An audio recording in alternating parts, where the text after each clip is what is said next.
নমস্কার, এডুচর্চায় সকলকে স্বাগত। যেই মুহূর্ত থেকে 60 অপশনকারী এসএসকেএমএসকে শিক্ষকগণ কোর্টে কেস করার কথা নিয়ে একটি আলোচনা চালিয়েছেন বা ভিডিও দিয়েছেন, সেই মুহূর্ত থেকেই দেখতে পাচ্ছি যে এসএসকেএমএসকে শিক্ষকদের মধ্যে একটি বাকবিতণ্ডা শুরু হয়েছে বা তর্ক বিতর্ক। তো বিভিন্নজন বিভিন্ন মতামত দিচ্ছেন।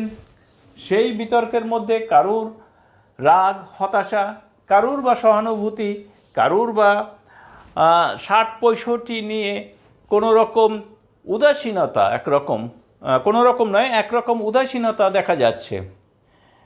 তো তারই মধ্যে অনেকের যে পোস্ট বা বার্তা, তার থেকে দেখা যাচ্ছে যে অনেকেই কিছুটা হতাশ বা রাগান্বিত। আর সেই নিয়ে বিভিন্ন জন যে পোস্ট করছেন, তাতে আমি এমএসকে শিক্ষক নেতৃত্ব মাননীয় আমিরুল মুর্শদের একটি বার্তা দেখতে পাচ্ছি। সেই বার্তাটি আমার মনে হয়েছে কিছুটা যুক্তিযুক্ত, তাই আপনাদের সামনে আমি তুলে ধরছি। তারপরে আমি আমার কথা বলবো। তিনি কি লিখেছেন দেখুন। বর্তমান পরিস্থিতিতে আজ অনেক দিন পর আবার কিছু কথা লিখতে বাধ্য হলাম। দেখুন, 60 এবং 65 নিয়ে রাজ্যের বিভিন্ন গ্রুপে এসএসকে এমএসকে শিক্ষক শিক্ষিকাদের মধ্যে যে বাকবিতণ্ডা চলছে, সেটা মোটেও কাম্য নয়। এই বিষয়ে কয়েকটি পয়েন্ট দিয়ে আমি বোঝানোর চেষ্টা করছি। 1, 60 অপশন গ্রহণকারী শিক্ষক শিক্ষিকাগণ যদি মনে করেন পার্শ্ব শিক্ষকদের সমান সুযোগ সুবিধা আদায় করতে আলাদাভাবে কেস করা দরকার, তাহলে সেটা তারা করতেই পারে। সেক্ষেত্রে 65 অপশন গ্রহণকারী শিক্ষক শিক্ষিকাদের আপত্তি করার কিছু আছে বলে আমি মনে করি না। 2, অপরদিকে 65 অপশন গ্রহণকারী শিক্ষক শিক্ষিকাগণ যদি ইপিএফের সুবিধার জন্য মামলা করে সেই সুবিধা আদায় করতে পারে, সেক্ষেত্রে 60 অপশন গ্রহণকারী শিক্ষকদেরও 65রা কেন পাবে, এ কথা বলার কখনো কাম্য নয়। এই দুটো বিষয় নিয়ে অহেতুক রাজ্যের শিক্ষক শিক্ষিকাগণ নিজেদের মধ্যে তর্ক বিতর্ক করে সম্পর্ক নষ্ট করছেন, যেটা মোটেই বুদ্ধিমত্তার পরিচয় নয়। এতে উভয়েরই ক্ষতি হওয়ার সম্ভাবনা আছে। 3, 65 অপশন গ্রহণকারী শিক্ষকদের একটা কথা মনে রাখতে হবে, সরকার অপশন দিয়েছিল।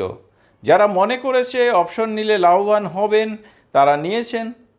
তাই তাদের লাভ হলে এখানে আপনাদের কিছু বলার থাকতে পারে না। এখানে আপনাদের বলতে 65দের কথা বলা হচ্ছে, কারণ আপনাদেরকেও তো কেউ 60 অপশন নিতে বারণ করেনি। হ্যাঁ, যাদের 60 অপশন নেবার সুবিধা ছিল না তারা বাদে এখানে উনি সে কথাটা লেখেননি। আপনি নেননি, সেটা আপনার বিষয়।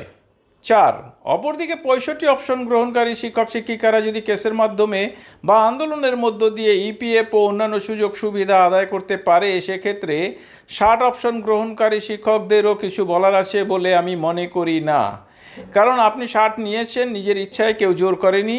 তাছাড়া এখনও সময় আছে, আপনি মনে করলেই 65তে ফিরে যেতে পারেন। তাই এই সমস্ত বিষয়গুলো নিয়ে যে সকল শিক্ষকরা একে অপরের উপর হিংসা করছে, এক কথায় তাদের বলা যেতে পারে পরশ্রী, কাতর ও স্বার্থপর।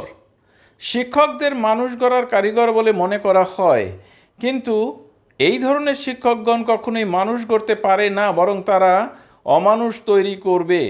তাই নিজেদেরকে এভাবে কলুষিত না করে সকলে ঐক্যবদ্ধভাবে নিজের দাবি আদায়ের জন্য একে অপরের সহযোগী হিসাবে কাজ করে যতটা সম্ভব নিজেদের উন্নয়নের চেষ্টা করুন।